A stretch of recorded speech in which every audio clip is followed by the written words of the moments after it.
Hi, my name is Elizabeth Prager. I'm at Vintage Bookstore and I'm going to be reading from George Orwell's Animal Farm. Like all of Napoleon's speeches, it was short and to the point. He too, he said, was happy that the period of misunderstanding was at an end. For a long time there had been rumors, circulated, he had reason to think, by some malignant enemy, that there was something subversive and even revolutionary in the outlook of himself and his colleagues. They had been credited with attempting to stir up rebellion among the animals on neighboring farms. Nothing could be further from the truth. Their sole wish, now and in the past, was to live at peace and in normal business relations with their neighbors.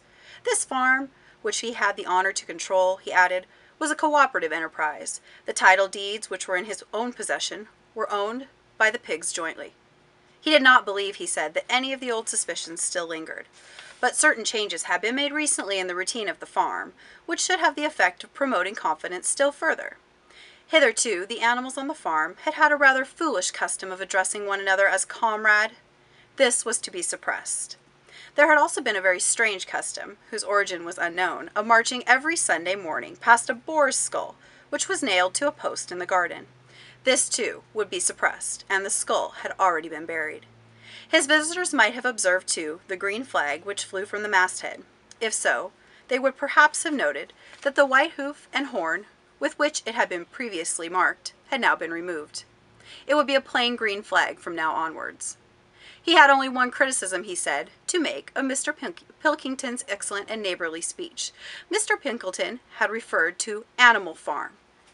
He could not, of course, now, for he, Napoleon, was only now for the first time announcing it, that the name Animal Farm had been abolished.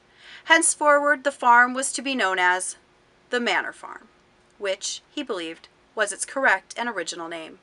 Gentlemen, concluded Napoleon, I will give you the same toast as before, but in a different form. Fill your glasses to the brim. Gentlemen, here is my toast, to the prosperity of the Manor Farm. There was the same hearty cheering as before, and the mugs were emptied to the dregs. But as the animals outside gazed at the scene, it seemed to them that some strange thing was happening. What was it that had altered in the faces of the pigs? Clover's old dim eyes flitted from one face to another. Some of them had 5 chins, some had 4, some had 3.